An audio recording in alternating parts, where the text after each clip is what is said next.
Merhaba arkadaşlar, örgü kanalıma hoş geldiniz. Tığ işi güzel bir bebek elbisesi yaptım. Bugün bunun anlatımını sizlerle paylaşmak istiyorum. Bahçıvan model çalıştım arkadaşlar ben bugün bu elbisenin örgüsünü. Elbise örgüsüne yapacak olduğunuz bebeğinizin bel ölçüsüne göre zincir yaparak başlıyoruz. Ben bugün elbise anlatımını 1-2 yaş arası çocuk için anlattım. Siz bu elbiseyi yeni doğan bebek için de yapabilirsiniz. 1, 2, 3, 4, 5 her yaş çocuk için yapabilirsiniz. 9-10 yaşına da çocuğa da yapıp kullanabilirsiniz. Bak. Arka görüntüsü böyle. Askılarla yakada yaptığım bu modeli birleştiriyorum. Yaka bölümüne de böyle bir çiçek yaptım. Siz de bunun gibi çiçek yapmak isterseniz çiçeğin anlatımını ben YouTube kanalıma yükledim. YouTube linkini de bu videonun açıklama bölümüne ekliyorum. O linke tıklayarak bunun gibi bir çiçek yapabilirsiniz. Siz bu çiçek yerine başka süslemeler de yapabilirsiniz. Ben etek ile uyumlu olsun diye pembe ve beyaz çiçek çalışması yaptım. 2 tane düğme ile bak buraya birleştirdim dedim. Görelim arkadaşlar, bakın şu şekilde.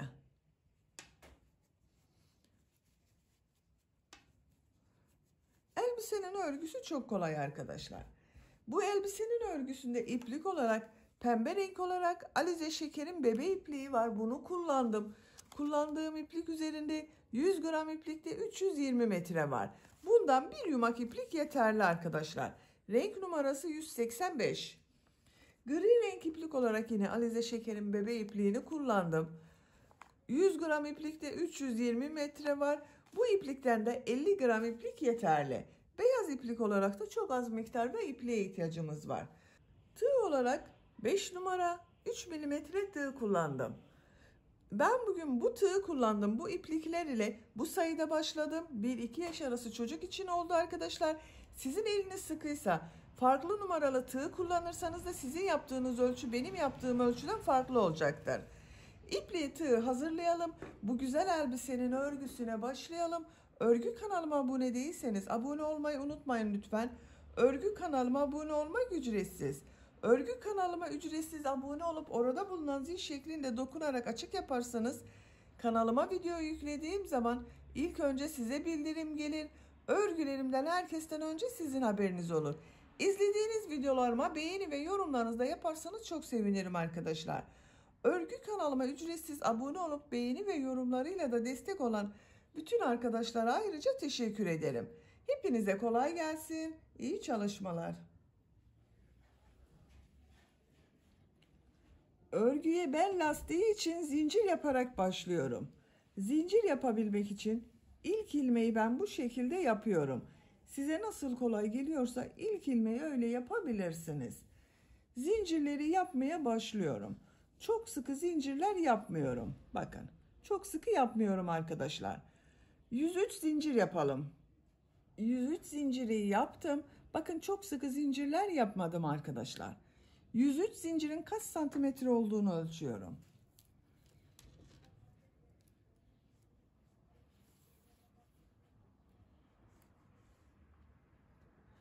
...42 santimetre zincir uzunluğu var. İnç olarak ölçüyorum. 17 inç. Bu zincir uzunluğu arkadaşlar elinizin sıklığına ve yapacak olduğunuz bebeğinizin veya kız çocuğunuzun bel ölçüsüne göre istediğiniz kadar yapabilirsiniz. Ben bugün standart ölçüde anlatıyorum size. Bakın, şu şekilde esnek zaten. Yapacak olduğunuz çocuğun beline ölçerek yaparsanız iyi olur. Ben bugün 1-2 yaş arası bir bebek için anlatıyorum bu ölçüyü. Ama yapacak olduğunuz bebek kilolu bir bebekse daha fazla sayıda yapmanız gerekecektir. Zayıf bir bebekse daha az sayıda zincir yapmanız gerekecektir. Bak, 103 zinciri yaptım. Tığ üzerine iplik alıyorum. Bu sırada bu zincirler üzerine trabzan yapacağız. 3 ilmek atlıyorum. 1, 2, 3. 4. ilmek içine trabzan yapıyorum. Bak, trabzanı 2 defa da çıkarıyorum. Tığ üzerine iplik alıyorum. Zincir üzerine trabzan yapıyorum. 1, 2 defa da çıkarıyorum. Her zincir üzerine bir trabzan yapıyorum.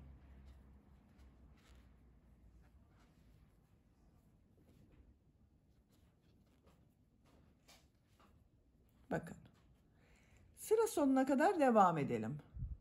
Zincirler üzerine trabzan yaparak sıra sonuna kadar tamamladım. Bak, sıra başında 3 ilmek atladığımda bir trabzan oldu arkadaşlar. Bununla birlikte 100 trabzan var. Bir sıra üzerinde 100 trabzan var. Bu iki ucu birleştiriyoruz. Bakın şu şekilde düzgün yapıyorum. Elimle düzeltiyorum.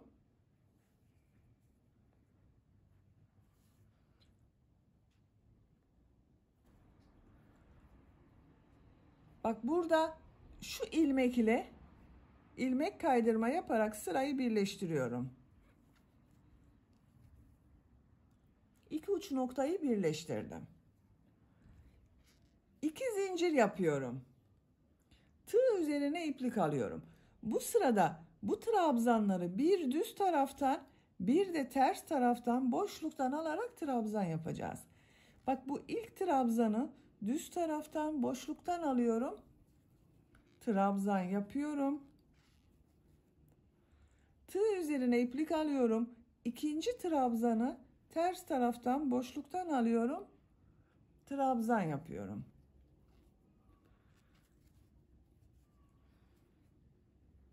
Düz taraftan boşluktan alıyorum. Trabzan yapıyorum. Ters taraftan boşluktan alıyorum. Trabzan yapıyorum.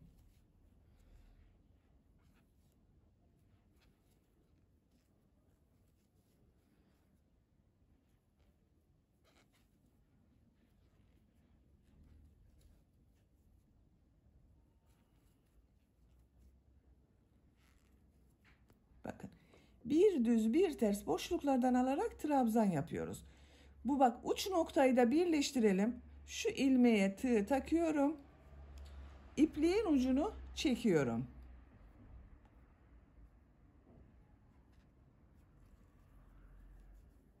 Bak, burayı birleştiriyorum arkadaşlar. İlmek içinden çektim. Bak, hiç boşluk görünmüyor. Trabzanları bir düz bir ters boşluktan alıp trabzan yaparak sıra sonuna kadar devam edelim. Sıra sonuna kadar tamamladım. Son trabzanda düz taraftan boşluktan aldım, trabzan yaptım. Bak, bu sıra başında zincir yaparak yaptığım trabzan ile ilmek kaydırma yaparak birleştiriyorum. İlmeğe tığ takıyorum. İplik aldım, içinden çektim. Bak, ilmek kaydırma yaparak birleştirdim. Bu şekilde oldu arkadaşlar görüntü. Bak, esnek oldu arkadaşlar. Bir düz bir ters boşluktan aldığımız için esnek bir görüntüsü oldu. Üçüncü sıradayız. Bu sırada bu yaptığımız trabzanları nasıl görüyorsak o şekilde boşluktan alarak trabzan yapıyorum. 2 zincir yapıyorum. Tığ üzerine iplik alıyorum. İlk trabzanı düz tarafta görüyorum. Düz taraftan boşluktan alıyorum. Trabzan yapıyorum. Bak, ters tarafta görüyorum. Ters taraftan boşluktan alıyorum. Trabzan yapıyorum. Nasıl görüyorsan o şekilde boşluktan alarak trabzan yapıyorum. Bak, düz tarafta görünüyor. Düz taraftan boşluktan alıyorum. Trabzan yapıyorum. Ters tarafta görünüyor. Ters taraftan boşluktan alıyorum. Trabzan yapıyorum.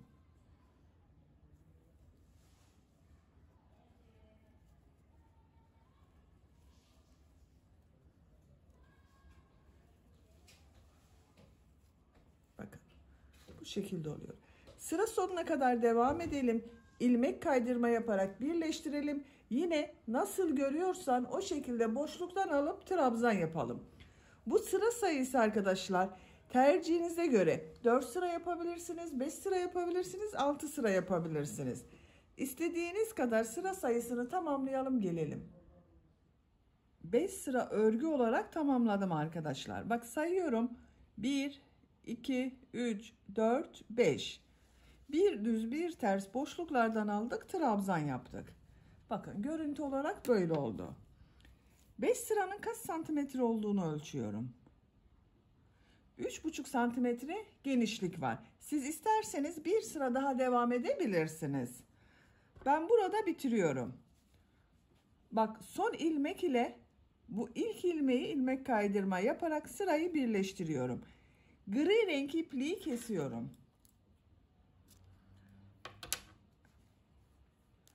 Bak tamamladım arkadaşlar. Şimdi pembe renk iplik ile örgüye devam ediyorum. Ben bu şekilde bir pembe iplik kullanıyorum. Siz tercihinize göre istediğiniz renk iplikler ile yapabilirsiniz.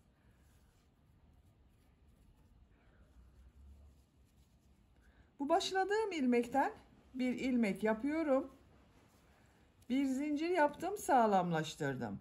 Aynı ilmek içine sık iğne yapıyorum. Bir sıra sık iğne yapıyorum. Her ilmek üzerine bir sık iğne yapıyorum bak.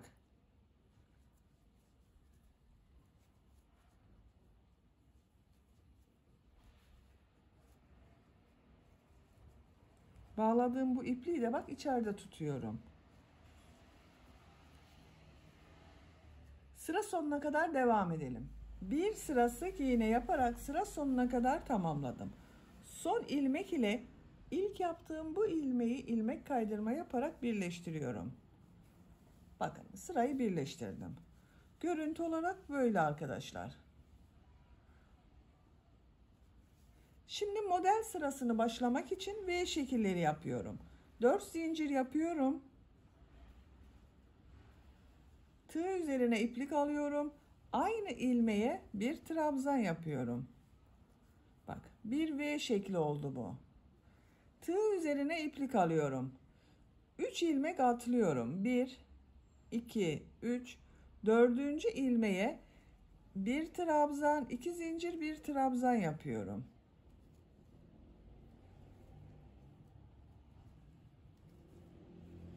Tığ üzerine iplik alıyorum. 3 ilmek atlıyorum. 4. ilmeğe bir trabzan, 2 zincir, bir trabzan yapıyorum.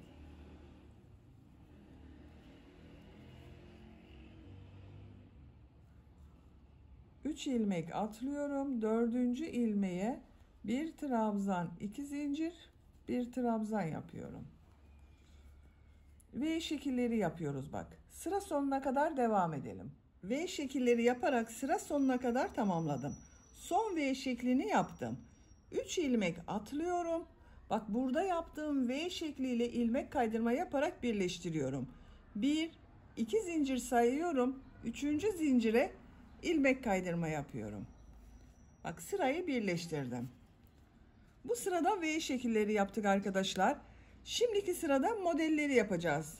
Bu sıradan itibaren örgüye üçlü trabzan yaparak devam ediyorum. 3 zincir yapıyorum. Tığ üzerine iplik alıyorum. Bak buraya 2 üçlü trabzan, 2 zincir, 3 üçlü trabzan yapıyorum. 1. Bak 3 defa da çıkarıyorum. 1, 2, 3. Bu 3 zincir yaptığımda bir üçlü trabzan, 1, 2, 3 üçlü trabzan oldu. 2 zincir yapıyorum. Tığ üzerine iplik doluyorum. Buraya 3 üçlü trabzan yapıyorum. 1, 2, 3. Bak 3 defa da çıkarıyorum. Elimi takip ederseniz daha iyi anlaşılır.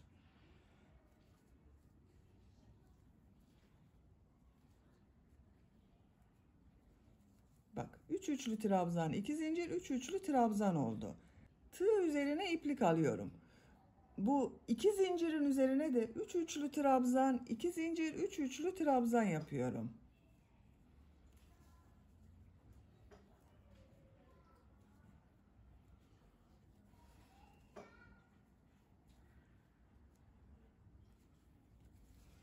Üç üçlü trabzanı yaptım. 2 zincir, tığ üzerine iplik alıyorum. Buraya 3 üçlü trabzan daha yapıyorum.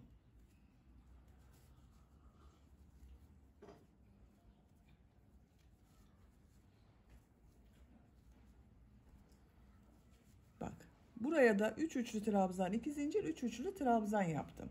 Tığ üzerine iplik alıyorum. V şeklinin içine 3 üçlü trabzan, 2 zincir, 3 üçlü trabzan yapıyorum.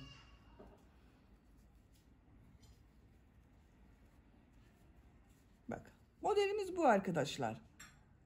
Sıra sonuna kadar devam edelim. Sıra sonuna kadar tamamladım. Bak son V şeklinin içine de 3 üçlü trabzan, 2 zincir, 3 üçlü trabzan yaptım. Son model ile ilk modeli ilmek kaydırma yaparak birleştiriyorum.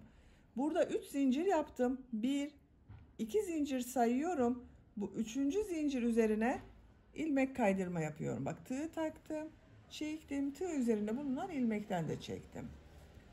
Bakın arkadaşlar, bu sırada da modeller bu şekilde göründü. Dalga dalga oldu, güzel oldu. Bir sonraki sırayı örgüyü çevirerek örüyorum. Örgüyü çevirerek ördüğümüz zaman burada bir kayma olur arkadaşlar. Düz yaparsak model kayma yapar.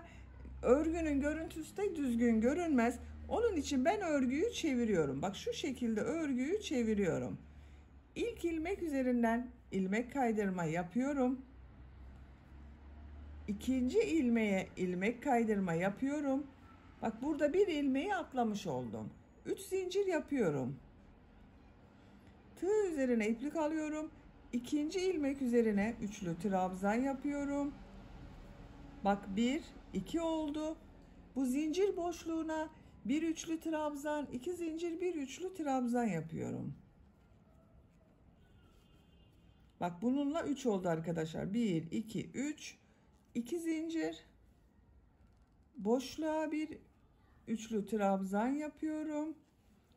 Bu 2 ilmek üzerine üçlü trabzan yapıyorum.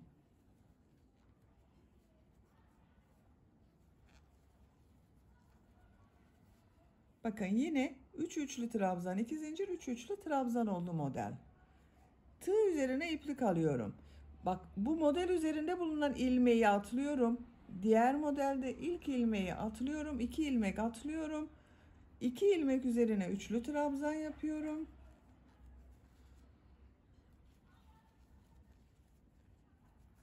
Zincir üzerine bir üçlü trabzan, 2 zincir, bir üçlü trabzan yapıyorum.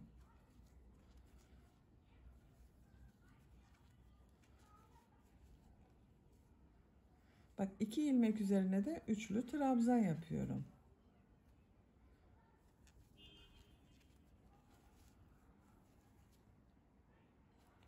Tığ üzerine iplik alıyorum. 2 ilmek atlıyorum. 2 üçlü trabzan yapıyorum.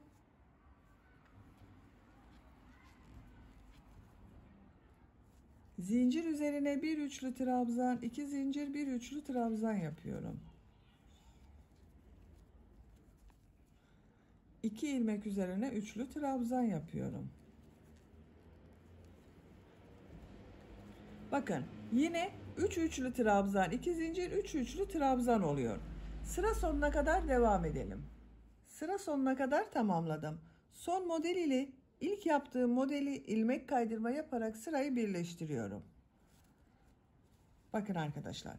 Bu sırada da 3 trabzan, 2 zincir, 3 trabzan yaptık. Bir sonraki sıraya geçmek için örgüyü çeviriyorum. İlk ilmek üzerine ilmek kaydırma yapıyorum. İkinci ilmek üzerine ilmek kaydırma yapıyorum.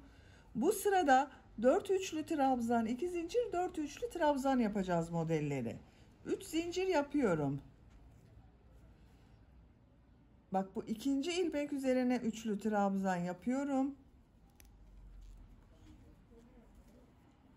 Bak 2 tane oldu arkadaşlar.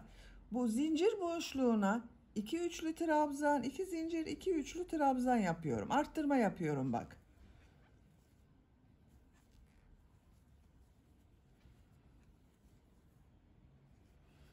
İki zincir yapıyorum. 2 üçlü trabzan yapıyorum.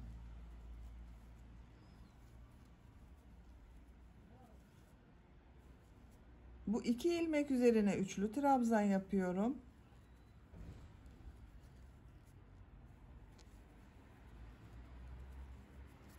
Bak ilk model 1, 2, 3, 4 üçlü trabzan, 2 zincir, 4 üçlü trabzan oldu. Tığ üzerine iplik alıyorum. Bak modelde bulunan bu ilmeği atlıyorum. İkinci modelde bulunan bu ilmeği atlıyorum. 2 ilmek atlıyorum. 2 ilmek üzerine üçlü trabzan yapıyorum bak.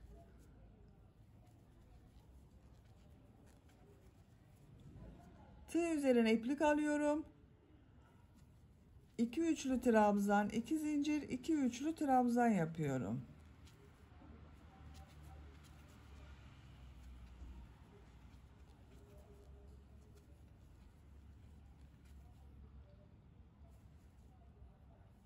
İki ilmeğe üçlü trabzan yapıyorum. Bak yine 4 üçlü trabzan, 2 zincir, 4 üçlü trabzan yaptım. Tığ üzerine iplik alıyorum, 2 ilmek atlıyorum.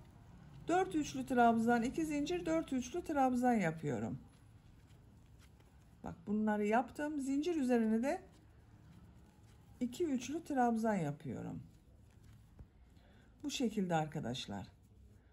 Yine bir ilmek kaydırdık bak modellerin başında ve sonunda. 4 üçlü trabzan, 2 zincir, 4 üçlü trabzan oldu. Sıra sonuna kadar devam edelim. Sıra sonuna kadar tamamladım. Son model ile ilk modeli ilmek kaydırma yaparak birleştiriyorum. Bakın arkadaşlar bu sırada 4 trabzan, 2 zincir, 4 trabzan olarak yaptım. Örgüyü çeviriyorum. 2 ilmek üzerinden ilmek kaydırma yapıyorum. 1 2 3 zincir yapıyorum. Bu 2 ilmek üzerine üçlü trabzan yapıyorum.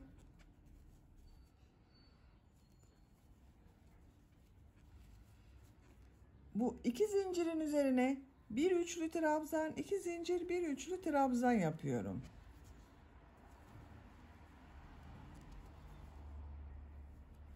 Bak. Bu 3 zincirde bir üçlü trabzan 1 2 3 4 oldu. 2 zincir yaptım. 2 zincir üzerine bir üçlü trabzan yaptım. 3 ilmek üzerine de üçlü trabzan yapıyorum. 1 2 3 Tığ üzerine iplik alıyorum. 2 ilmek atlıyorum. Bak bu modelde bu ilmeği atlıyorum. İkinci modelde bu ilmeği atlıyorum. 3 üçlü trabzan yapıyorum.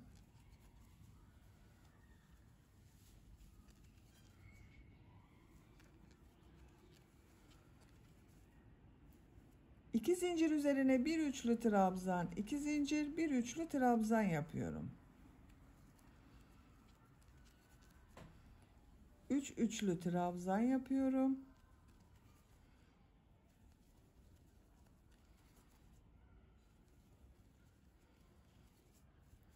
Tığ üzerine iplik alıyorum. 2 ilmek atlıyorum. 3 üçlü trabzan yapıyorum.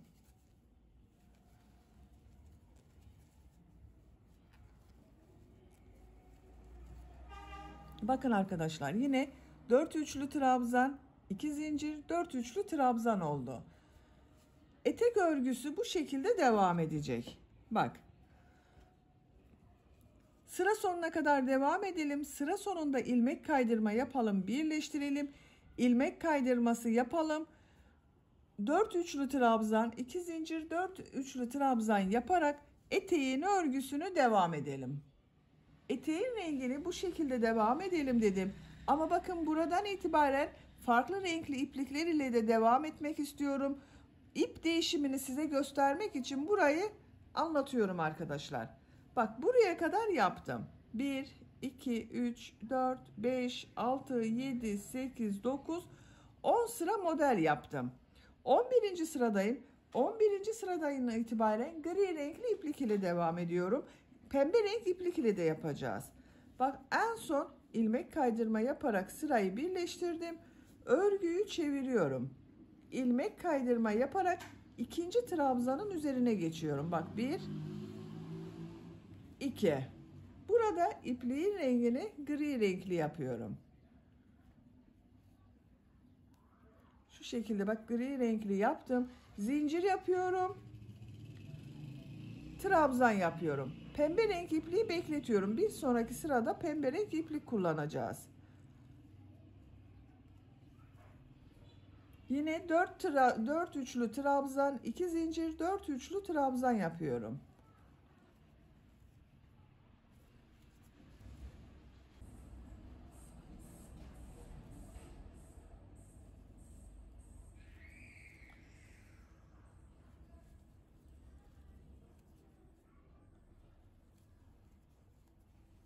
Bakın 4 üçlü trabzan, 2 zincir, 4 üçlü trabzan oldu. Tığ üzerine iplik alıyorum. Diğer modele devam ediyorum. Bunu da aynı şekilde 4 üçlü trabzan, 2 zincir, 4 üçlü trabzan yapıyoruz. Ben buralarda gri renkli iplik kullanıyorum ama siz isterseniz eteğin rengini tek renk olarak devam edebilirsiniz. Bu şekilde renk sıralamasını tercihinize göre istediğiniz gibi yaparak eteğin örgüsünü tamamlayalım. Etek örgüsünü bu renk sıralamasıyla ben bu kadar yaptım arkadaşlar. Kaç model sırası yaptığımı sayıyorum. Bak başlangıçtan itibaren 1, 2, 3, 4, 5, 6, 7, 8, 9, 10, 11, 12, 13, 14, 15, 16, 17, 18 sıra. Renkli yerleri bir sıra gri, bir sıra beyaz, 3 sıra gri renk, bir sıra beyaz, bir sıra gri, tekrar bir sırada pembe renk yaptım. Son sırada bir sıra arttırma sırası yapacağız arkadaşlar.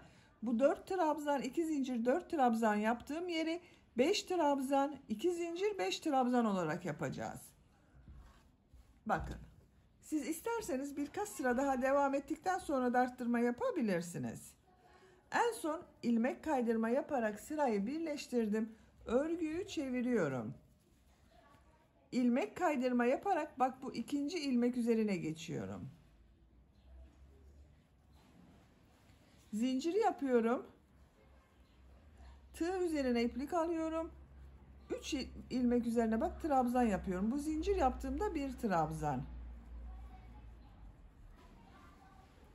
Bu iki zincir üzerine 2 üçlü trabzan, 2 zincir, 2 üçlü trabzan yapıyorum.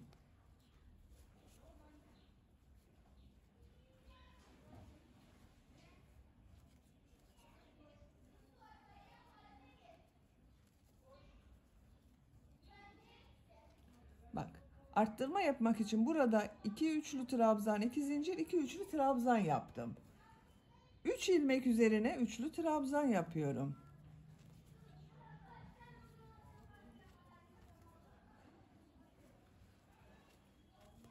Bak 5 üçlü trabzan oldu arkadaşlar, 2 zincirden önce ve sonra. Tığ üzerine iplik alıyorum. Bak 1 2 ilmek atlıyorum. 3 üçlü trabzan yapıyorum.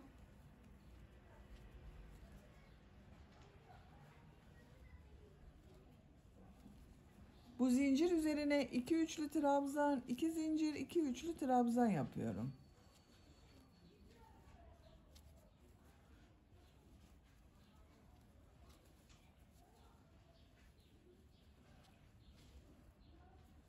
Üç ilmek üzerine üçlü trabzan yapıyorum.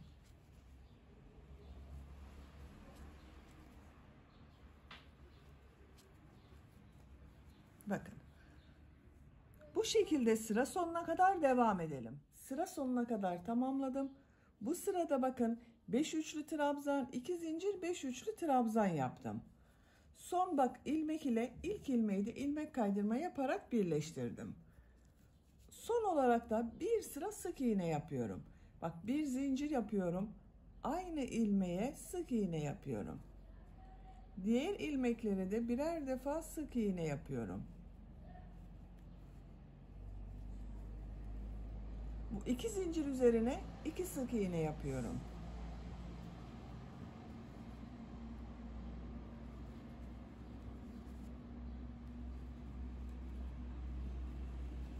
Bak bu şekilde. İlmekler üzerine birer defa sık iğne yapalım. 2 zincirlerin üzerine de ikişer defa sık iğne yaparak sıra sonuna kadar devam edelim. Sıra sonuna kadar tamamladım. Son ilmek ile ilk ilmeği ilmek kaydırma yaparak sırayı birleştiriyorum. İpliği kesiyorum.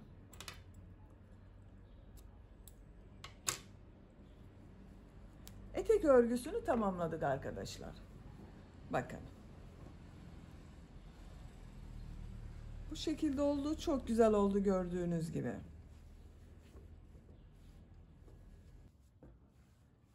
Etek bölümünün örgüsünü tamamladık. Şimdi yakasında yapalım. Bak buraya ön bölüme bir yaka çalışması yaparak elbise yapmak istiyorum arkadaşlar. Elbisenin yakasını başlamak için orta noktayı buluyorum.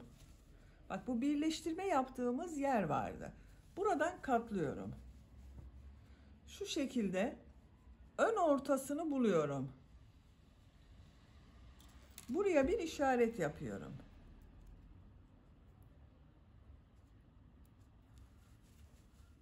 Yaka için ben bugün 41 trabzan kullanıyorum.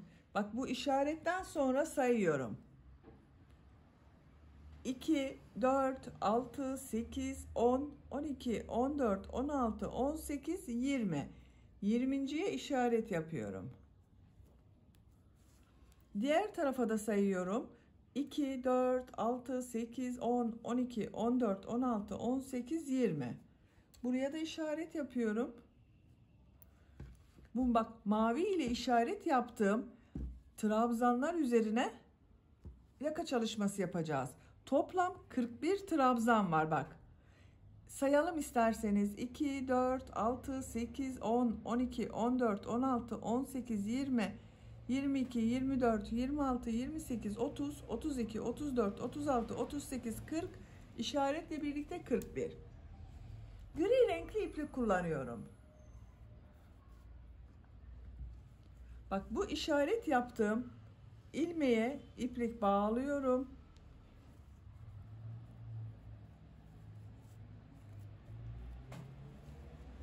İşaret yaptığım trabzandan bak, tığ boşluğa takarak ilmek yapıyorum. 3 zincir yapıyorum. Bu ilk 7 trabzanı nasıl görüyorsam o şekilde boşluktan alarak trabzan yapıyorum. Bu 3 zincirde bir trabzan. Bak, bu bir. İkinciyi ters taraftan boşluktan alıyorum, trabzan yapıyorum. Üçüncü düz taraftan boşluktan alıyorum, trabzan yapıyorum. Dördüncü ters taraftan boşluktan alıyorum, trabzan. Beşinci düz taraftan boşluktan alıyorum, bak, trabzan. Ters taraftan boşluktan alıyorum, trabzan. Yedinciyi bak, düz taraftan boşluktan alıyorum, trabzan yapıyorum. 7 trabzanı nasıl görüyorsam o şekilde boşluktan aldım, trabzan yaptım. Diğer ilmekler üzerine trabzan yapıyorum. Bak, artık düz yapıyorum arkadaşlar. Her ilmek üzerine bir trabzan yapıyorum. Burada 7 trabzan kalasıya kadar trabzan yaparak devam edelim. Sıra sonunda 7 ilmek kalasıya kadar trabzanları yaptım. Bakın, düz trabzanlar yaptım. Burada bak, 1, 2, 3, 4, 5, 6, 7 trabzan var. Buraya kadar 27 düz trabzan yaptım arkadaşlar. Bak, buraya kadar 27 düz trabzan yaptım. Bu trabzanı düz taraftan boşluktan alıyorum, trabzan yapıyorum. Ters taraftan boşluktan alıyorum, trabzan yapıyorum.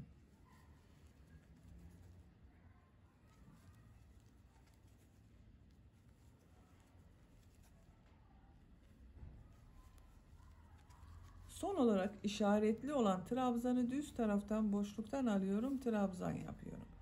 Bu sırada ne yaptığımıza bakalım. Sıra başında ilk 7 trabzanı buranın devamı olarak nasıl görüyorsam o şekilde boşluktan aldım, trabzan yaptım. Burada 27 trabzan üzerine düz trabzanlar yaptım. Bak, boşluktan almadım. Sıra sonunda yine bu 7 trabzanı nasıl görüyorsam o şekilde boşluktan alarak trabzan yaptım. 3 zincir yapıyorum. Örgüyü çeviriyorum. İlk 7 trabzanı nasıl görüyorsak o şekilde boşluktan alarak trabzan yapıyoruz.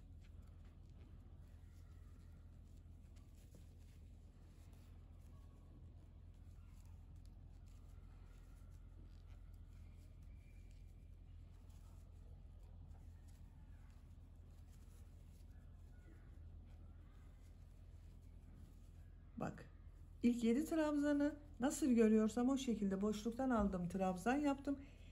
Düz trabzanların üzerine düz trabzanlar yapıyorum.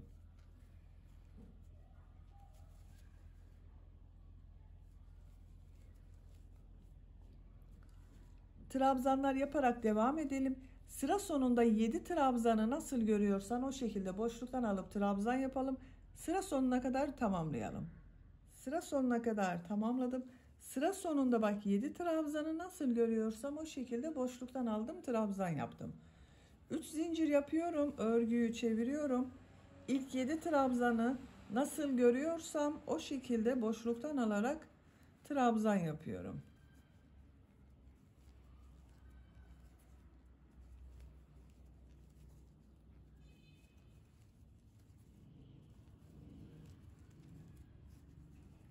Düz trabzanların üzerine düz trabzanlar yapıyorum.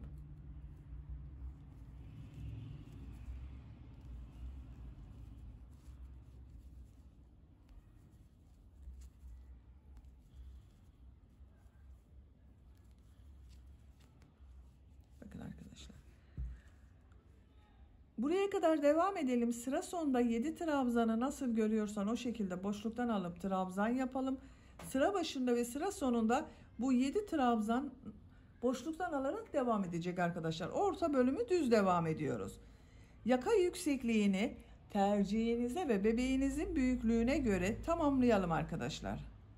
Yaka örgüsünü trabzanlar yaparak bak ben tamamladım.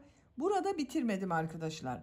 Buradan itibaren bir düz bir ters örgüler yapacağız bu trabzanlara. Kaç sıra yaptığımı sayıyorum.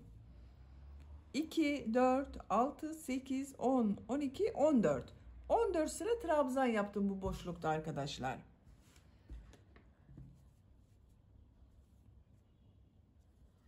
Üç zincir yapıyorum bak. Örgüyü çeviriyorum. Bu sırada buraya ve buraya birer tane düğme iliği yapıyorum. Bak bu ikinci trabzanı ters taraftan boşluktan alıyorum, trabzan yapıyorum. Düz taraftan boşluktan alıyorum, trabzan yapıyorum. 1, 2, 3 trabzan oldu. Bir zincir yapıyorum, bir ilmek atlıyorum.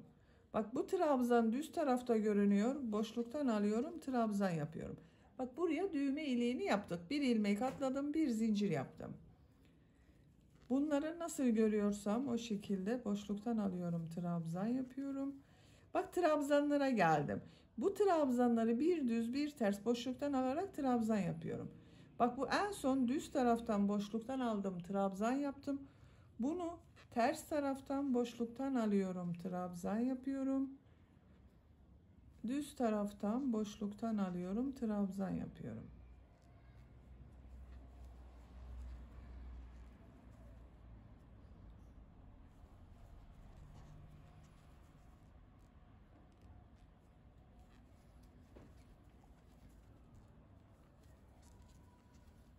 Bak.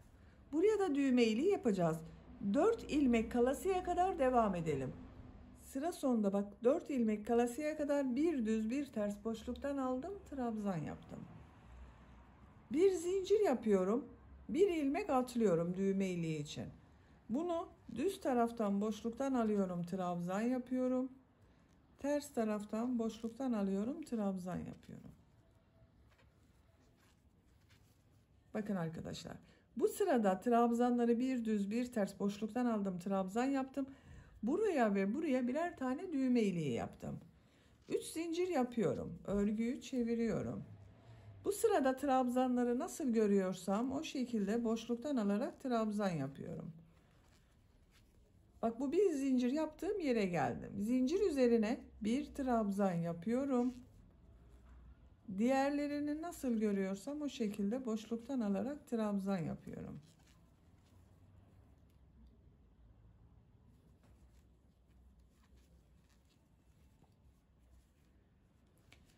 Düğme iliği yaptığım yere kadar devam edelim.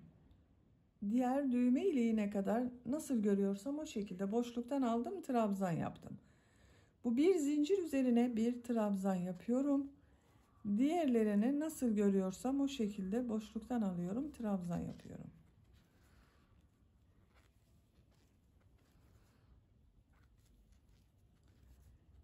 İpliği kesiyorum.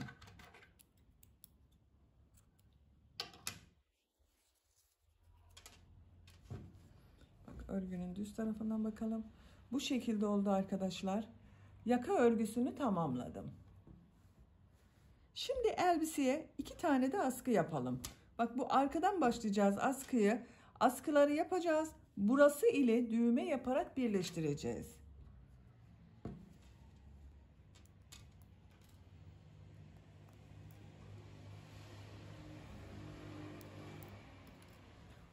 ortayı buluyorum. Bak, arka orta burası.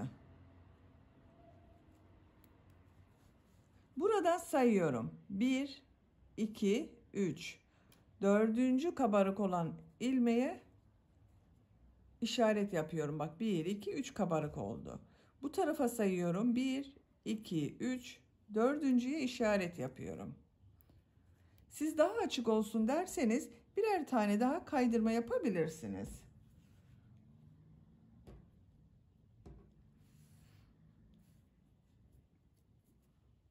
Bu işaret yaptığım ilmeğe iplik bağlıyorum. Bak, bu işaretin olduğu trabzanı boşluğa tığ takıyorum. Buradan ilmek yapıyorum. 3 zincir yapıyorum. Bu 3 zincirde bir trabzan. 7 trabzan ile askı örgüsü yapacağız. Bak, ikinci trabzanı nasıl görüyorsam o şekilde boşluktan alıyorum, trabzan yapıyorum. Üçüncü düz görüyorum. Düz boşluktan aldım. Dördüncü ters trabzan yaptım. Beşinci, altıncı, yedinci. Bak, 7 trabzanı nasıl görüyorsam o şekilde boşluktan aldım, trabzan yaptım. 3 zincir yapıyorum.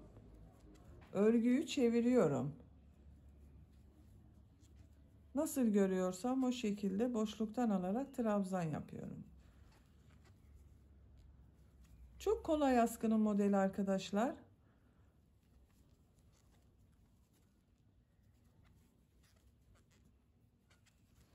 Bak, son trabzanda 3 zincir yaptığım boşluktan yapıyorum.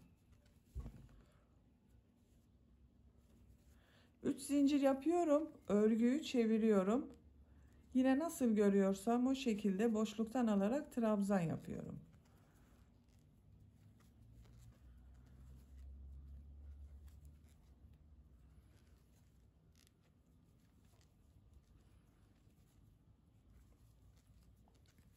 Bakın. Bu askının örgüsü bu şekilde devam edecek. Çocuğun büyüklüğüne göre bak, omuzdan geçireceğiz arkadaşlar. Bu düğme ilikleriyle birleştireceğiz. Diğer askının örgüsünde başlayalım. İki askının örgüsünü birlikte yaparız. İpliğin diğer ucunu alıyorum bak. Bunu kesmedim, bekletiyorum, o askıya devam edeceğiz. Buradan sayıyorum bak, bu işaret yaptığım ilmekten. 1, 2, 3, 4, 5, 6, 7. Buradan iplik bağlıyorum. Buradan işaret bak. Boşluğa tığ takıyorum. İlmek yapıyorum. 3 zincir. Ters görüyorum. Ters taraftan boşluktan alıyorum. Trabzan yapıyorum. Düz taraftan boşluktan alıyorum. Trabzan yapıyorum. 7 trabzanı nasıl görüyorsam o şekilde boşluktan alarak trabzan yapıyorum. Bak, bu mavi ile işaret yaptım. İlmeği de boşluktan alıyorum, trabzan yapıyorum. 2, 4, 6, 7 trabzan var. 3 zincir yapıyorum. Örgüyü çeviriyorum. Nasıl görüyorsam o şekilde boşluktan alarak trabzan yapıyorum.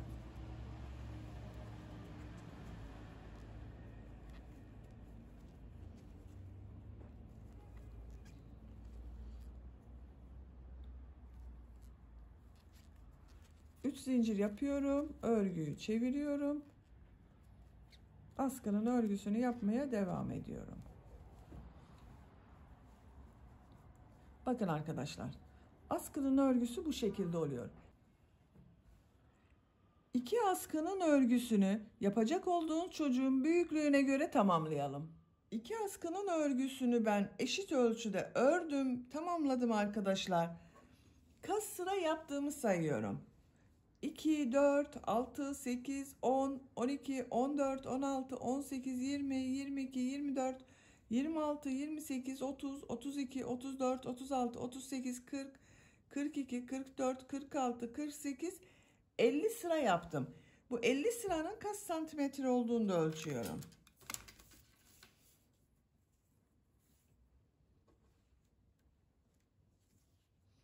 Santimetre uzunluk var. Benim yapacağım ölçüye göre yeterli. Bak buralara da düğmelerini diktim. Diktiğim bu düğmeleri yakada yaptığım düğme ilikleriyle birleştiriyorum. Şöyle ben çapraz takıyorum. Bak arka görüntüsü çapraz görünecek. Bak düğme iliklerini yapmıştım. Onlara takıyorum.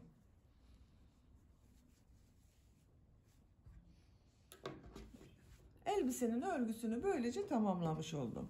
Arka görüntüsü de bu şekilde görünecek. Elbisenin bitmiş olarak size ölçülerini söylüyorum. Bel örgüsünün buradan gövde genişliğini ölçüyorum. Bak esnek arkadaşlar bel örgüsü. 24 santimetre yüksekliğini ölçüyorum. Etek yüksekliğini ölçüyorum.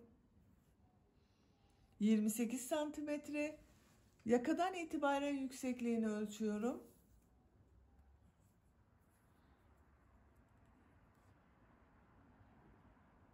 40 santimetre. Yaka genişliğini de ölçelim. 16 santimetre yaka genişliği var. Yaka yüksekliğini ölçüyorum. 12 santimetre. Ben bugün bu elbiseyi 1-2 yaş arası çocuk için yaptım. Bu ölçüde yaptım arkadaşlar. Siz istediğiniz yaş grubu için yapabilirsiniz. Elbiseyi bak bu şekilde tamamladım. Ben bu yakasına bir de çiçek ile süslemek istiyorum. Bakın arkadaşlar bu şekilde çok güzel bir çiçek yapılışı var. Siz de bunun gibi bir çiçek yapmak isterseniz bu çiçeğin anlatımını ben YouTube kanalıma yükledim. Oradan bulabilirsiniz. Bu videonun açıklama bölümüne de ekliyorum bu çiçeğin olduğu YouTube linkine. Bak siz farklı süslemeler de yapabilirsiniz. Siz süsleme yapmadan sade olarak da kullanabilirsiniz. Beni dinlediğiniz ve izlediğiniz için hepinize çok teşekkür ederim. Örgü kanalıma abone değilseniz abone olmayı unutmayın lütfen. Örgü kanalıma abone olmak ücretsiz.